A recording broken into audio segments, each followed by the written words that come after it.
चहा. थँक्यू.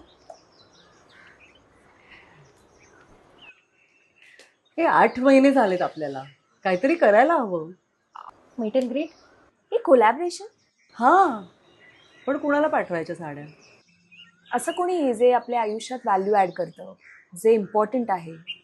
आणि ज्यांनी या सगळ्या प्रोसेसमध्ये आपल्याला सपोर्ट केला. राईट. हा, आणि आपण मग अशी नोटही पाठवू शकतो की thank you for being with us through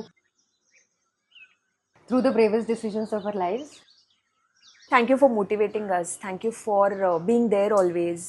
perfect. पण असं ते खरं वाटलं पाहिजे, म्हणजे अगदी मनापासून, की त्यांच्या सपोर्टशिवाय हे शक्य झालं नसतं, किंवा ते खूप महत्त्वाचे आहेत आपल्यासाठी, खूप व्हॅल्युएबल आहेत.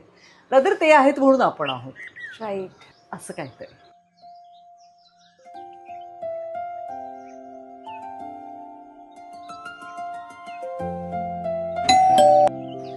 आले आले आले आले आले. आशा, येस. शोभा, हा मीच. मनीषा आटले. हो मीच.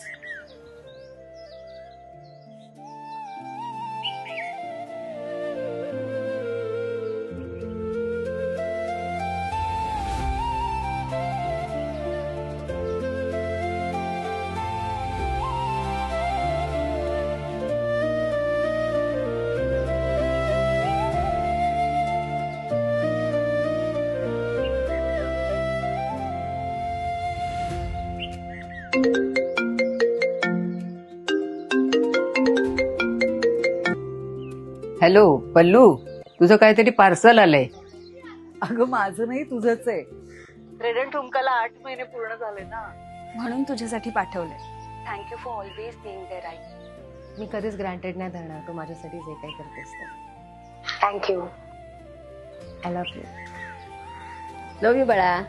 खूप छान आहे साडी.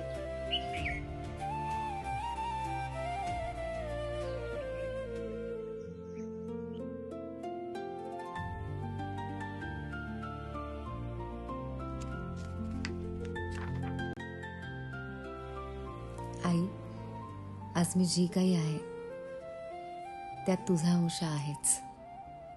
तो मला जाणवतोच.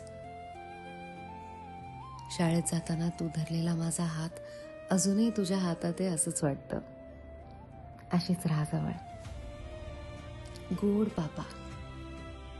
Happy mother's day. प्रत्येक आईला जी तिच्या परीने एक चांगली आई होण्याचा प्रयत्न करते. कधी कधी तिचे कष्ट, तिचं प्रेम, तिचे त्याग नजरेआड होतात, पण जगाला दिसलं नाही तरी ती खूप काही करत असते आणि हसत करत राहते. तुला रोज सेलिब्रेट करायला हवं.